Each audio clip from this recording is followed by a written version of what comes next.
നമുക്ക് ചായ കുടിക്കാൻ പോയല്ലോ. കുറേ നാൾക്ക് ശേഷമാണ് അപ്പൂസ് ഒരു ആഗ്രഹം പറയുന്നത്, നമുക്ക് ഭട്ടൂര കഴിക്കാമെന്ന്.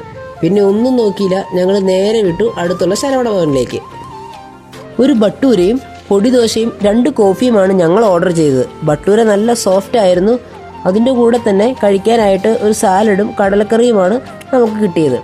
പൊടിദോശ നല്ല ക്രിസ്പി ആൻഡ് ടേസ്റ്റി ആയിരുന്നു. പിന്നെ എടുത്തു പറയേണ്ടത് ദോശയ്ക്കൊപ്പം ഇവർ സെർവ് ചെയ്ത ടൊമാറ്റോ ചട്നിയാണ്. പിന്നെ ഇവരുടെ സാമ്പാർ ഒരു രക്ഷയില്ല. ആ ഒരു സാമ്പാറിൻ്റെ ഒരു ഒതൻറ്റിക് ഫ്ലേവറൊക്കെ നല്ല അടിപൊളിയായിരുന്നു, സൂപ്പറായിരുന്നു.